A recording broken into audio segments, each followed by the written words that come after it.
नमस्कार साथियों, कैसे हो आप लोग। उम्मीद करते हैं हमारे सभी साथी खुशहाल ही होंगे और आशा भी है हमारे सभी साथी खुशहाल ही बने रहें।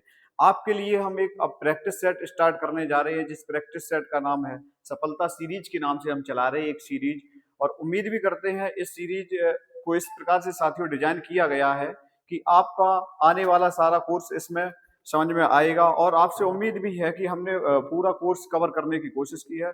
तो आपसे उम्मीद भी करते हैं हमारे प्रैक्टिस सेट हमारी सीरीज को अपना प्यार और समर्थन देते रहिएगा। आइए समझते हैं, अपने क्वेश्चन की ओर आते हैं। सबसे पहले हमारा क्वेश्चन आएगा, खड़ी बोली का प्रथम महाकाव्य कौन सा था। पहला हमारा क्वेश्चन कौन सा है, खड़ी बोली का प्रथम महाकाव्य कौन था। यानी कि हमसे जब पूछा जाए खड़ी बोली का प्रथम महाकाव्य कौन सा था, तो आप बताओगे साथियों प्रिय प्रवास। यानी कि हम आपसे पूछें कि खड़ी बोली का प्रथम महाकाव्य की जब बात हो, तो आपको साथियों कौन सा आंसर चुनना पड़ेगा, प्रिय प्रिय प्रिय प्रवास। कौन सा, प्रिय प्रवास। अब ये किसका था, आप बताओगे अयोध्या सिंह उपाध्याय का। किसका, अयोध्या सिंह उपाध्याय। अयोध्या सिंह उपाध्याय यानी कि आप समझे कि जब खड़ी बोली का प्रथम महाकाव्य की बात आएगा तो आप बताओगे प्रिय प्रवास। अब आपसे यह पूछा जाएगा कि प्रिय प्रवास को किसने लिखा था, तो आप बताओगे अयोध्या सिंह उपाध्याय अर्थात हरिऔध को बोला जाता है। अब यही हम आपसे पूछे कामायनी, यानी कि कामायनी आपसे पूछा गया है, तो आप पूछोगे कामायनी किसकी रचना है, तो आप बताओगे जयशंकर प्रसाद की। किसकी मेरे साथियों, आप बताओगे जयशंकर प्रसाद की। जयशंकर प्रसाद। कामायनी किसकी रचना है, आप बताओगे जयशंकर प्रसाद की। और प्रिय प्रवास अयोध्या सिंह उपाध्याय। इन्हीं को हम हरिऔध भी बोलते हैं। क्या बोलते हैं साथियों, हरिऔध। अब आपसे पूछा जाएगा साकेत। क्या पूछा जाएगा, साकेत। साकेत किसकी रचना है, यानी कि जब कामायनी की मेरी साथियों बात हो तो आप बताओगे जयशंकर प्रसाद की। जब आपसे प्रिय प्रवास की बात हो तो आप बताओगे क्या, अयोध्या सिंह उपाध्याय अर्थात हरिऔध जी के बारे में। जब आपसे साकेत की बात होगी तो आप मेरे साथियों एक प्यारा सा आंसर दोगे, मैथिली शरण गुप्त। क्या दोगे, मैथिली शरण गुप्त। यानी कि जब साकेत की बात होगी तो आप क्या बताओगे, आप बताओगे मैथिली शरण गुप्त जी की रचना है। जब आपसे नीरजा की पूछी जाए तो नीरजा को कौन नहीं जानता होगा, आप बताओगे यह हमारी महादेवी वर्मा जी की रचना है।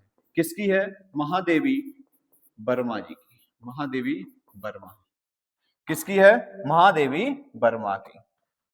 जब आपसे नीरजा की बात होगी प्रिय साथियों, तो आप एक बहुत सुंदर सा नाम बताओगे कि ये तो रचना महादेवी वर्मा जी की है। अब हमें नीरजा तो पता चल गई महादेवी वर्मा जी की है, क्या महादेवी वर्मा की हम और भी रचनाएं जानते हैं। हाँ, अगर महादेवी वर्मा की नीरजा है तो इनकी नेहार भी होगी। क्या होगी, निहार भी होगी, रश्मि भी होगी। क्या होगी साथी, निहार भी होगी। किसकी, महादेवी वर्मा की। रश्मि भी होगी और नीरजा भी होगी। क्या होगी, नीरजा। यानी कि हम समझे प्रिय साथियों, जब हमसे क्वेश्चन पूछा गया था कि खड़ी बोली का प्रथम महाकाव्य कौन सा है, तो हम बताएंगे जब प्रथम महाकाव्य की बात आएगा तो हमारा ऑप्शन होगा प्रिय प्रवास अर्थात बी फॉर बाहुबली वाला होगा। अब हम पूछेंगे कि प्रिय प्रवास किसने लिखा था, तो आप बताओगे अयोध्या सिंह उपाध्याय अर्थात हरिऔध जी ने लिखा हुआ था।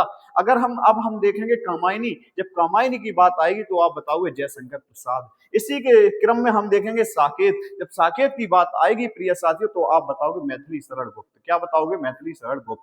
इसी के साथ जब नीरजा की बात आएगी तो आप बताओगे महादेवी वर्मा। जब महादेवी वर्मा का नाम याद आएगा तो आप कैसे रह सकते हो कि निहार भी आपको याद ना आए, रश्मि भी आपको याद ना आए और नीरजा भी आपको याद ना आए। ये सभी किसकी रचना है, आप बताओगे महादेवी वर्मा की रचना है। किसकी है साथियों, महादेवी वर्मा की।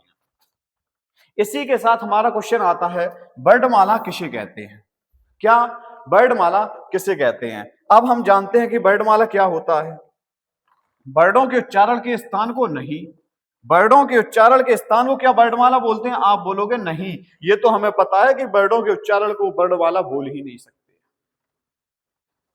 अगर आपसे पूछा जाए व्यंजनों के स्थान के समूह को, ये भी नहीं। जब आपका आंसर आएगा वर्णों के व्यवस्थित समूह को, तो आप एक सुंदर सा आंसर दोगे, भैया यही वाला ऑप्शन करेक्ट कर दो। कौन कर दो, बी फॉर बाहुबली वाला ऑप्शन करेक्ट कर दो। अर्थात कहने का मतलब होगा प्रिय साथियों की वर्णमाला किसे कहते हैं, आप बताओगे वर्णों के व्यवस्थित समूह को। कितने, किसको, वर्णों के व्यवस्थित समूह को वर्णमाला कहते हैं। क्या स्वरों को बोलते हैं, नहीं, किसको बोलते हैं, वर्णों के व्यवस्थित समूह को। तो हमारा करेक्ट आंसर कौन सा होगा, बी फॉर बाहुबली वाला। इसी के साथ हम तीसरा क्वेश्चन लेते हैं, खा गा फा, यानी कि ये क्या है आप बताओगे, का, खा, गा, जा, फा। आप बताओगे भैया हमें आपने पढ़ाया है ये नुक्ता शब्द होते हैं, और नुक्ता शब्द किसने प्रयोग किए थे, सबसे पहले सर्वप्रथम राजा शिव प्रसाद सितारे हिंद जी ने किए थे। किसने किए थे, राजा शिव प्रसाद सितारे हिंद जी ने किए थे। आज जब आपसे पूछे जाए ये किस भाषा के शब्द हैं, तो प्रिय साथियों आप बताओगे अरबी फारसी के शब्द हैं। किसके, अरबी फारसी के शब्द हैं। जब आपसे नुक्ता वाले शब्द पूछे जाएंगे प्रिय साथियों, तो आपको कौन सा आंसर चुनना पड़ेगा, आपको अरबी फारसी वाला आंसर चुनना पड़ेगा। क्या ये बंगाली शब्द है, नहीं, अंग्रेजी के शब्द तो कहीं से नहीं लग रहे हैं, गुजराती भी नहीं है, तो आपका कौन सा आंसर सही साथियों आएगा, आप बताओगे अरबी फारसी के शब्द हैं। तो आपको बताना पड़ेगा कि नुक्ता वाले शब्दों का सर्वप्रथम प्रयोग किसने किया था, आप बताओगे राजा शिव प्रसाद सितारे हिंद ने किया था। किसने किया था, राजा शिव प्रसाद सितारे हिंद ने। जब आपसे बोला जाए तिल का ताड़ बनाना, तिल का ताड़ बनाना मुहावरे का अर्थ क्या होगा, क्या, तिल का ताड़ बनाना मुहावरे का अर्थ क्या होगा। जब आप बताओगे, जब हमारी बात बढ़ा चढ़ाकर की जाए, जब ज्यादा ही बात बढ़ा चढ़ाकर की जाए, तो हम क्या कहते हैं, तिल का ताड़ बनाना। यानी कि साधारण बात को बहुत बढ़ा चढ़ाकर के जब किया जाए, साधारण बात को बढ़ा चढ़ाकर किया जाए, तब हम लोग क्या बोलते हैं, तिल का ताड़ बना दिया। क्या कहेंगे साथियों, तिल का ताड़ बना देंगे। तो हमारा कौन सा ऑप्शन सही होगा, ए वाला ऑप्शन हमारा सही होगा। इसी के साथ हम समझते हैं कमर टूटना। क्या बोलेंगे, कमर टूटना। कमर टूटना का अर्थ क्या है, कमर टूटना यानी कि जीत जाना, नहीं, जीत जाना तो नहीं होगा। कमर टूट जाना बिल्कुल गलत है इसका अर्थ। चोट लगना बिल्कुल गलत। कमर टूटने का मतलब ही होता है निराश होना। क्या होता है प्रिय साथियों, कमर टूटने का अर्थ ही होता है निराश होना। इसी के साथ हमारा अगला क्वेश्चन आता है, निम्न में से कौन सा शब्द तत्सम है। निम्न में से कौन सा शब्द तत्सम है। जब तत्सम शब्द की बात आएगी तो आप बताओगे कि आम तो हमारा तद्भव शब्द है। क्या है, तद्भव शब्द, जिसका तत्सम शब्द ताम्र होता है, आम्र होता है, आग का अग्नि होता है। ठीक है, इसी प्रकार से जब आपसे तत्सम शब्द की बात आएगी तो आप बताओगे आलस हमारा तत्सम शब्द है। आलस हमारा कौन सा शब्द है प्रिय साथियों। जब आपसे पूछा जाएगा निम्न में से कौन सा शब्द तत्सम है, तो आप बताओगे आलस वाला शब्द जो है वो तत्सम है। बाकी हमारे ये सारे शब्द क्या होंगे, तद्भव। क्या होंगे मेरे प्रिय साथियों, तद्भव। अब हम ये जानेंगे कि तत्सम तद्भव होते क्या हैं। जब तत्सम तद्भव की मेरे साथियों बात आए तो आप बताओगे, यहां हेडिंग डालोगे एक सुंदर सी, तद्भव और तत्सम। तत्सम वे शब्द होते हैं जो संस्कृत से सीधे प्रयोग किए जाते हैं। यानी कि वे शब्द जो संस्कृत से सीधे प्रयोग किए जाते हैं, संस्कृत से प्रयोग किए जाते हैं, प्रयोग किए जाते हैं। और जब आपसे तद्भव की बात की जाए तो आप बताओगे संस्कृत से हिंदी में जब परिवर्तित होंगे, यानी कि हिंदी के शब्द, हम कहना चाहेंगे जो हिंदी के शब्द होंगे वो क्या बोले जाएंगे, तद्भव, हिंदी के शब्द। इसी के साथ आप समझे तत्सम और तद्भव। अब हम अपना अगला क्वेश्चन लेंगे, जीव का पर्यायवाची क्या है। जीव का पर्यायवाची क्या, जीव होगा, नहीं, जीव तो हो ही नहीं सकता। ध्वनि होगा, ध्वनि तो किसका होता है, ध्वनि तो हो ही नहीं सकता। ध्वनि हम जो बोलते हैं वही तो ध्वनि होती है। ध्वनि है क्या, जो हम मुख से बोलते हैं, आकाश में जो ध्वनि हमारी जो हमने मुख से बोला, आकाश में हमारी ध्वनि मुक्त हो गई या व्याप्त हो गई, वही तो ध्वनि है। वचन भी नहीं है। तो आप बताओगे कि जब जीव का पर्यायवाची आपसे पूछा जाएगा प्रिय साथियों, तो आप बताओगे रसना। क्या बताओगे, रसना, यानी कि चखने वाला। जीव का काम ही है कि स्वाद को चखने वाला। तो आप क्या बताओगे, जीव का पर्यायवाची प्रिय साथियों रसना है। और यह हमारा प्रैक्टिस सेट इस प्रकार से डिजाइन किया गया है कि हमने इसमें PYQ रखे हैं। जो हमारे पुलिस के एग्जाम हुए हैं उन सभी के जो PYQ है वो हमने सभी इसी में प्रेरित किए हुए हैं। तो इसी के साथ अपना अगला क्वेश्चन समझते हैं। जीव का पर्यायवाची हमने जाना रचना है, इसी के साथ समझते हैं मौन का मुखर विलोम शब्द होगा। यानी कि मौन का विलोम शब्द क्या है, सबसे पहले तो हम जानेंगे मौन का विलोम शब्द किसका, मौन का विलोम शब्द क्या है। तो आप बताओगे जब मौन की बात हो तो इसका विलोम शब्द मुखर होता है प्रिय साथियों, क्या होता है, मुखर होता है। जब मौन की बात होगी तो आप बताओगे मुखर होता है। अब जब आपसे मौखिक की पूछी जाए तो आप बताओगे मौखिक का विलोम शब्द तो कौन नहीं जानता होगा, लिखित होगा। क्या होगा, लिखित होगा।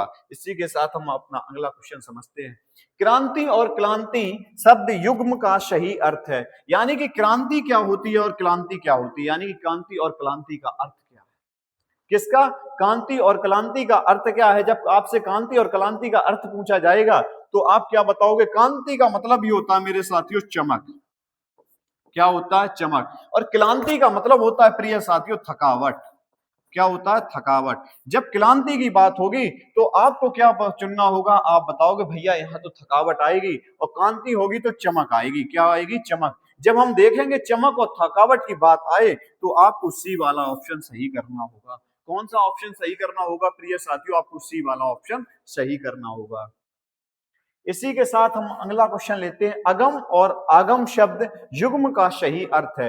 यानी कि अगम क्या है, अगम क्या है, आगम क्या है, यही हमें सही अर्थ बताना है। जब आपसे अगम की बात आए, जब प्रिय साथियों अगम और आगम, क्या, अगम और आगम। अगम का मतलब ही होता है दुर्लभ, क्या होता है, दुर्लभ। जब अगम का मतलब जानोगे तो आप बताओगे दुर्लभ होता है, और आगम का अर्थ आए तो आप बताओगे भैया इसलिए तो हमें पता है इसका अर्थ ही होता है, आगम का अर्थ होता है उत्पत्ति, दुर्लभ और उत्पत्ति। इसका सही आंसर क्या होगा। इसी के साथ हम अपना अगला क्वेश्चन लेते हैं। समुद्री जहाज जिस पर से सैनिक युद्ध करते हो, यानी कि समुद्री जहाज जिस पर सैनिक युद्ध करते हो उसे हम क्या कहते हैं। क्या हम यांत्रिकी बोलते हैं, नहीं। यांत्रिकी क्या हम बोलते हैं, नहीं बोलते हैं, ठीक है, यांत्रिकी भी नहीं होगा, ठीक है। यानी कि हमने समझा समुद्री जहाज जिस पर से सैनिक युद्ध करते हो, जिस पर से सैनिक युद्ध करते हो तो उसे हम क्या बोलते हैं, युद्धपोत।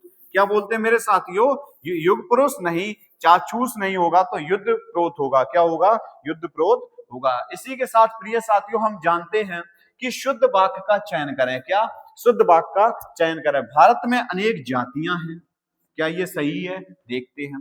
भारत में अनेक जाति हैं, अनेक जाति हैं, आपको पता है अनेक अपने आप में बहुवचन है, जातियां, जाति नहीं होगा यहाँ प्रिय साथियों, जातियां होगा।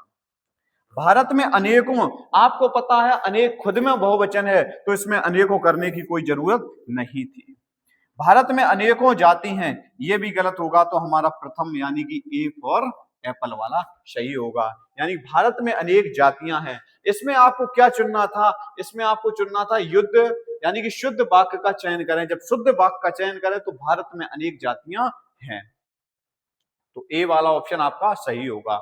अब हम इसमें जाने क्यों, कब, कौन, किस प्रकार के सर्वनाम हैं। क्यों, कब, कौन, किस प्रकार के सर्वनाम हैं। जब क्यों, कम, कौन, कब, कैसे, क्या, ठीक है, जब ऐसे शब्द आए प्रिय साथियों तो आप बताओगे प्रश्नवाचक सर्वनाम। क्या बताओगे, प्रश्नवाचक सर्वनाम। क्या बताओगे प्रिय साथियों, जहां पर प्रश्न शब्द पूछे जाए, प्रश्नवाचक शब्द होंगे, वहां हमेशा प्रश्नवाचक सर्वनाम होगा। जैसे सबसे पहले इसकी तो पहचान आप बताओगे, इसका चिन्ह ही लगा होता है प्रश्नवाचक का, ठीक है।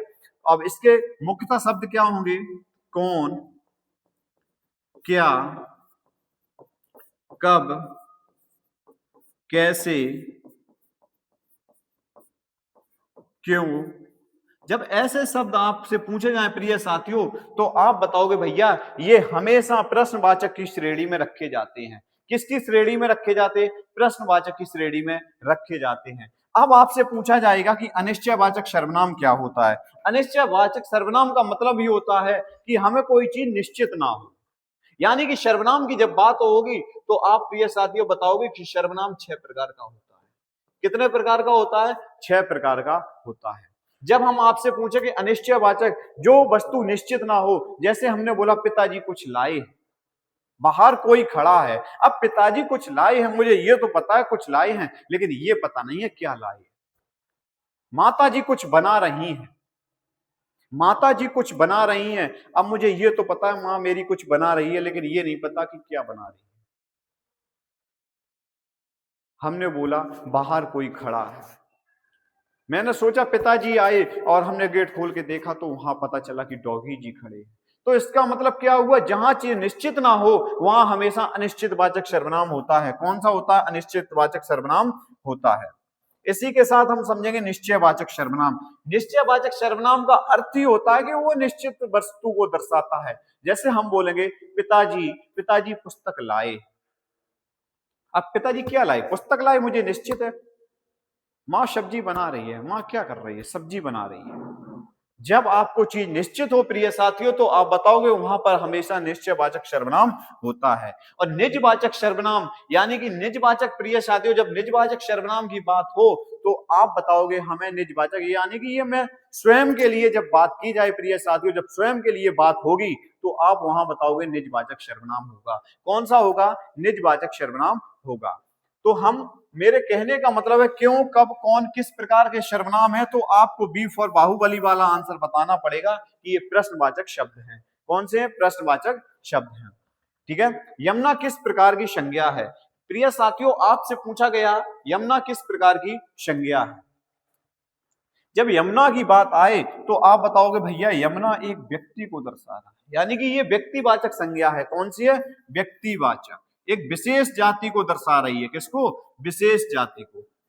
व्यक्तिवाचक संज्ञा। और व्यक्तिवाचक संज्ञा होती क्या है? जिसके जैसा कोई और ना हो तो हो। कहने का मतलब वो अपने आप में अकेली होती हो। यदि यहाँ पे पूछा जाता नदी किस प्रकार की संज्ञा है, तो प्रिय साथियों आप बताओगे कि नदी अगर जब पूछी जाएगी तो जातिवाचक होगी। और अगर किसी का नाम बता दे, वो स्पेशल बता दे, यानी कि एक जाति को ना दर्शाकर एक व्यक्ति को दर्शाए प्रिय साथियों, तो आप बताओगे व्यक्तिवाचक संज्ञा। और जब संज्ञा की बात आएगी तो आप बताओगे संज्ञा कितने प्रकार की होती है? संज्ञा 5 प्रकार की होती है। संज्ञा कितने प्रकार की होती है? 5 प्रकार की होती है। कौन कौन सी? द्रव्यवाचक संज्ञा, समूहवाचक संज्ञा, जातिवाचक संज्ञा, व्यक्तिवाचक संज्ञा, और 5वीं हमारी होती है भाववाचक संज्ञा। भाववाचक संज्ञा। अब हम ये जानेंगे कि द्रव्यवाचक संज्ञा क्या होती है। जहां नाप तौल की बात की जाए वहां आप जान जाओगे कि द्रव्यवाचक संज्ञा है। समूहवाचक एक गिरोह को दर्शाता है। जैसे मैंने बोला पुलिस आ रही है। पुलिस क्या क्या एक वचन है या समूहवाचक है? बिल्कुल है, क्योंकि एक लोग जब आएगा तो आप नहीं कहोगे कि पुलिस आ रही है, आप बताओगे पुलिस वाला आ रहा है। जब पुलिस की बात आए तो वो एक गिरोह को दर्शाती है, एक सेना, जैसे मैंने बोला। यानी कि जब समूह की बात की जाएगी तो आप बताओगे वहां समूहवाचक सर्वनाम होता है, यानी कि समूहवाचक संज्ञा होती है। अभी संज्ञा की बात कर रहे हैं, ठीक है। और जातिवाचक क्या होती है? जातिवाचक प्रिय साथियों एक जाति को दर्शाती है। जैसे हमने बोल दिया पेड़, मनुष्य ही बोल दिया, मनुष्य एक जाति है। ये जब जातियों को दर्शाया जाए प्रिय साथियों, यानी कि जातिवाचक का मतलब ही है जिसके जैसे बहुत सारे होते हो। क्या? जिसके जैसे बहुत सारे होते हो। जैसे मैंने बोला पुस्तक, पुस्तक क्या जातिवाचक है? आप कहोगे बिल्कुल भैया पुस्तक जातिवाचक ही है। क्यों? पुस्तक के जैसी तो बहुत सारी पुस्तक होती है। तो आप क्या समझे? यमुना किस प्रकार की संज्ञा है? आप बताओगे यमुना व्यक्तिवाचक संज्ञा है। व्यक्तिवाचक संज्ञा का मतलब ही होता है जिसका जैसे कोई और ना होता हो, यानी कि वो स्वयं में अकेली होती है। अब जानेंगे हिंदी वर्णमाला में वर्णों की संख्या कितनी है। हिंदी वर्णमाला में वर्णों की संख्या कितनी है, यह अपने आप में विवादित क्वेश्चन है। यानी कि कहीं 52 लिखा है, कहीं 53 लिखा है। एक हमारा अमानक वर्ड है उसे जोड़ दिया गया है। यानी कि आपको हम बताएं कि हिंदी में वर्णमाला में कई किताबों में 52 दिया गया है, कई किताबों में 52 दिया गया है, लेकिन आपका जो अब करेक्ट आंसर होगा वो 53 होगा। क्या होगा? 53 होगा। एक मेरे प्रिय साथी का क्वेश्चन आंसर भी आया था, उसने बोला तो भैया आपने 52 बता दिए, लेकिन अब हमारे 53 होंगे। ये अपने आप में विवादित क्वेश्चन है। हिंदी वर्णमाला में वर्णों की संख्या होगी तो आप 53 बताओगे। एक हमारा अमानक वर्ड भी जोड़ दिया गया है। यानी कि कहेंगे जब हमारे स्वर स्वर जोड़ेंगे, जब स्वर कितने होते हैं? 11। आप बताओगे प्रिय साथियों। आपसे व्यंजन पूछा जाए तो व्यंजन आप 33 बताओगे। कितने बताओगे प्रिय साथियों? 33। जब आपसे अयोग्य बहा की बात की जाए, किसकी? अयोग्य बहा, तो आप बताओगे 2। ठीक है। फिर आपसे पूछी जाए संयुक्त व्यंजन, क्या? संयुक्त व्यंजन। ठीक है। तो संयुक्त व्यंजन हमारे कौन से होते हैं? 4 होते हैं, चत्रज्ञ औस्त्र। 11 33 44 हो गया, 45 46 हो गया, 46 और ये कितना हो गया? 46 और 4 50 हो गया। और 2 हमारे कौन से रह गए? आप बताओगे। 2 हमारे उत्क्षिप्त व्यंजन। उत्क्षिप्त व्यंजन कौन से होते हैं? डा और ढ, उत्क्षिप्त व्यंजन। ठीक है, 2 हमारे उत्क्षिप्त व्यंजन। और एक हमारा जो 53वां बढ़ा हुआ है वो हमारा अमानक वर्ण है। क्या है प्रिय साथियों? अमानक वर्ण है। यानी कि जो ला की आकृति का बना हुआ है, जो ला की आकृति का बना हुआ है वो हमारा क्या है? अमानक वर्ण है। क्या है प्रिय साथियों? उत्क्षिप्त व्यंजन है। तो हम जब आपसे पूछें कि वर्णमाला में कितने वर्ण होते हैं, तो आप बताओगे वर्णों की संख्या भैया 52 ना बता करके 53 बतानी पड़ेगी। क्या बतानी पड़ेगी? 53 बतानी पड़ेगी, जो आपके आयोग ने मान रखी है। ठीक है, इसी के साथ हम पढ़ेंगे पुल्लिंग शब्द चुनिए। क्या? पुल्लिंग शब्द चुनिए। पुल्लिंग शब्द किस प्रकार से चुनते हैं? जैसे हमने बोल दिया परिधीनता। परिधीनता क्या पुल्लिंग है या स्त्रीलिंग? क्या हम समझेंगे पुल्लिंग या स्त्रीलिंग? अब हम जानते हैं मेरा, मेरी, अच्छा, अच्छी, इस प्रकार से हम चयन करते हैं वो स्त्रीलिंग है या पुल्लिंग है। तो हम क्या बोलते हैं? परधीनता, मेरी परधीनता, यानी कि ये तो स्त्रीलिंग में आ जाएगा। क्या हो जाएगा? स्त्रीलिंग। यानी कि विशेषण या सर्वनाम से इसकी पहचान करते हैं। मेरी मुद्रिका, ये भी किस में आएगा प्रिय साथियों? स्त्रीलिंग में आ जाएगा। किस में आ जाएगा? स्त्रीलिंग में आ जाएगा। अजवायन, यानी कि अजवायन लाओ, अजवायन। ठीक है, मेरी अजवायन, ये भी स्त्रीलिंग में आ जाएगा। किस में आ जाएगा? स्त्रीलिंग। और जब बिहार की बात की जाए तो आप बताओगे भैया ये तो पुल्लिंग की स्थिति दर्शा रहा है। किसकी? पुल्लिंग की। यानी कि इसका आंसर कौन सा होगा? आप बताओगे चौथा वाला इसका आंसर करेक्ट होगा। इसी के साथ हम जानते कौन सा शब्द एक वचन है। कौन सा शब्द एक वचन है? यानी कि कौन सा शब्द एक वचन होता है? क्या प्राण एक वचन है? क्या दर्शन एक वचन है? क्या सोना एक वचन है? क्या हस्ताक्षर एक वचन है? कौन कौन से हमारे क्वेश्चन दिए गए हैं?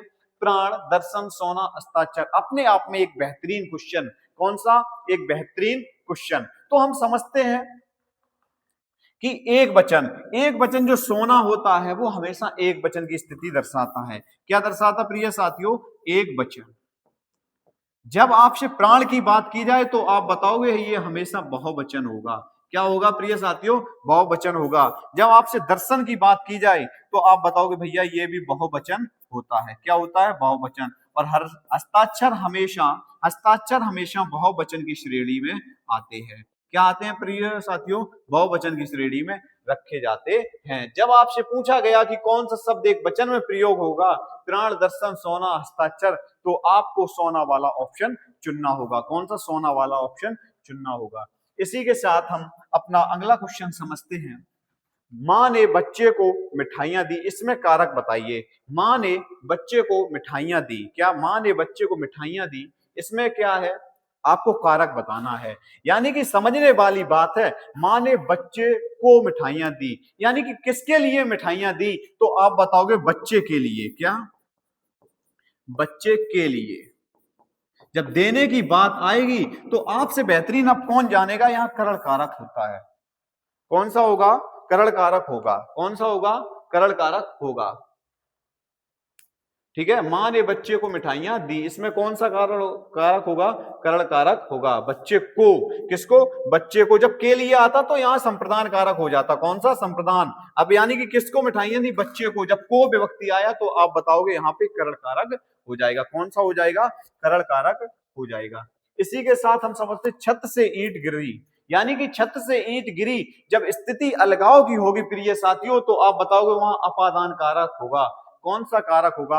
अपादान कारक होगा। जब संबंध की बात आएगी प्रिय साथियों तो इसके विभक्ति चिन्ह आप बताओगे। काकी के, रारी रे,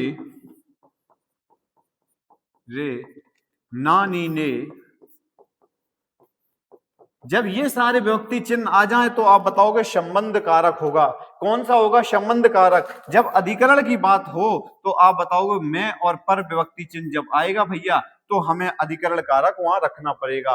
और संप्रदान का जब के लिए आ जाए, के लिए जब देने की वस्तु होगी के लिए, तो आप बताओगे वहां पर हमेशा संप्रदान कारक होगा। कौन सा कारक होगा? संप्रदान कारक। मेरा क्वेश्चन था छत से ईंट गिरी, यानी कि छत से ईंट गिरी तो वहां छत से अलग हुई। प्रिय साथियों, जब अपादान का मतलब ही होता है अलगाव की स्थिति पैदा करना, तो हमारा कौन सा ऑप्शन सही होगा? अपादान वाला सही हो जाएगा। अब हम समझते हैं मानसरोवर किसकी रचनाओं का संकलन है?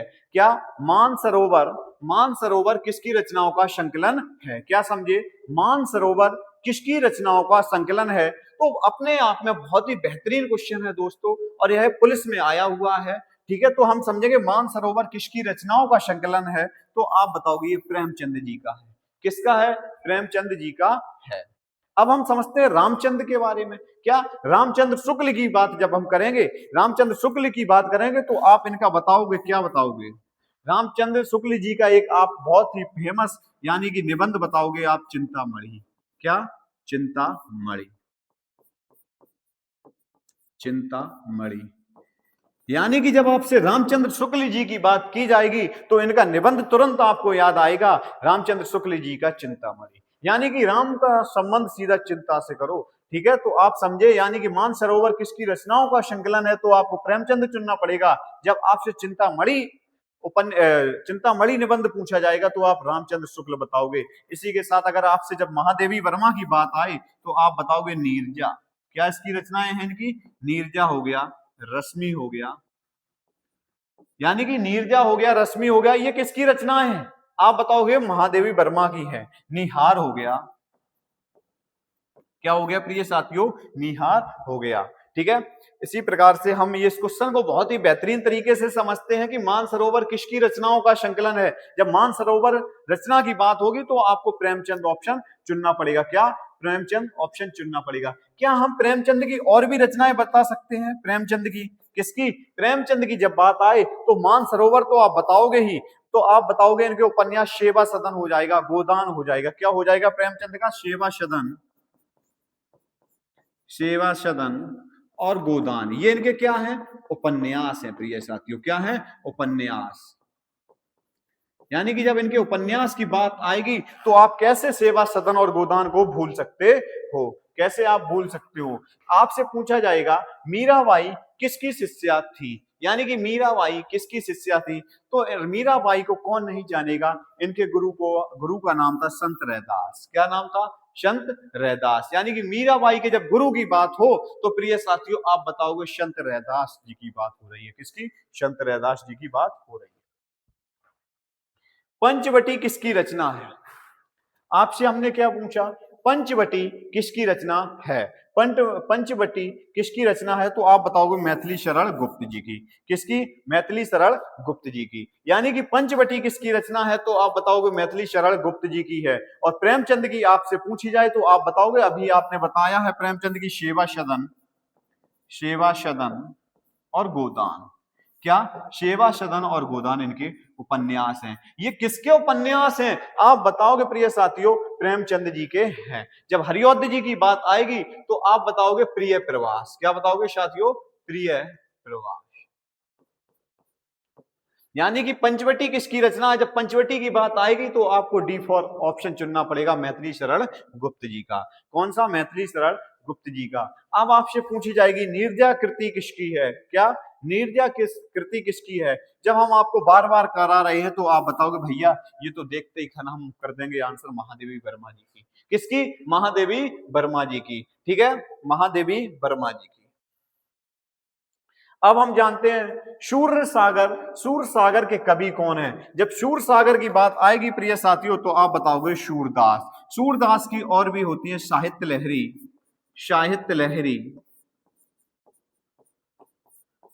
क्या है? साहित्य लहरी। सूरसागर के कवि कौन है? आप बताओगे सूरदास जी हैं। कौन है? सूरदास जी हैं। ठीक है साथियों, इसी के साथ आपसे पूछा जाएगा रामायण के रचयिता कौन है। रामायण के रचयिता क्या बाणभट्ट जी हैं? नहीं है, वाल्मीकि जी हैं। कौन? महर्षि वाल्मीकि। कौन है? महर्षि वाल्मीकि। जब आपसे पूछा जाए रामायण के रचयिता कौन है, रामायण के रचयिता कौन है, तो आप बताओगे महर्षि वाल्मीकि जी की बात हो रही है प्रिय साथियों। किसकी बात हो रही है? महर्षि वाल्मीकि जी की बात हो रही है। आपसे पूछा जाए कामसूत्र के लेखक कौन है। कामसूत्र के लेखक आप जब आपसे पूछे जाए किसके लेखक, कामसूत्र के लेखक आपसे पूछे जाए तो भरत मुनि बताओगे? नहीं, आप बताओगे वात्स्यायन है। कौन है? वात्स्यायन है। यानी कि काम सूत्र के जब आपसे लेखक पूछे जाए तो आपको कौन सा उत्तर चुनना पड़ेगा, आपको बी फॉर बाहुबली वाला आंसर चुनना पड़ेगा। इसी के साथ हम समझते कबीर की कृति कौन है। कबीर की कृति कौन है, क्या मृगावती है, यामा है या बीजक है? तो आप बताओगे बीजक है। बीजक की और भी रचना है इन कबीरदास जी की, साखी शबद रमैनी। क्या है? साखी शबद रमैनी। साखी शबद रमैनी। साखी शबद रमैनी ये किसकी कृति है? तो आप मेरे प्रिय साथियों बताओगे कबीरदास जी की है।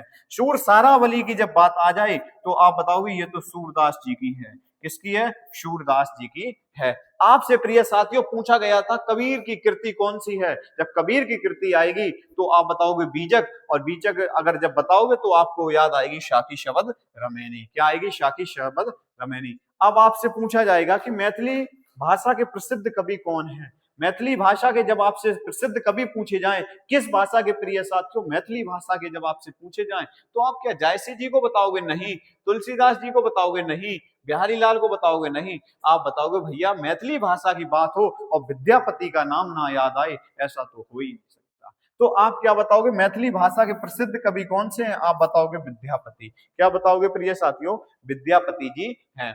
क्या भूलूं क्या याद करूं आत्मकथा का कौन सा भाग है? हमने क्या बोला? क्या भूलूं क्या याद करूं, क्या भूलूं क्या याद करूं आत्मकथा का कौन सा भाग है? तो आप बताओगे क्या भूलूं क्या याद करूं, इसको कौन नहीं जाएगा, कौन नहीं जानता। आत्मकथा का यह पहला भाग है प्रिय साथियों। कौन सा है? पहला भाग है। इसी के साथ हम अपनी क्लास समाप्त करते हैं और आपको गृह कार्य के लिए एक कृति देते हैं, यानी कि एक रचना देते हैं। आप बताओगे कमेंट बॉक्स में इसका हमें आंसर। दुखम सुखम, दुखम सुखम, दुखम सुखम किसकी रचना है? किसकी रचना है? इसका आंसर आपको कमेंट बॉक्स में देना होगा। क्या देना होगा? दुखम सुखम किसकी रचना है। इसी के साथ हम अपनी क्लास समाप्त करते हैं। धन्यवाद।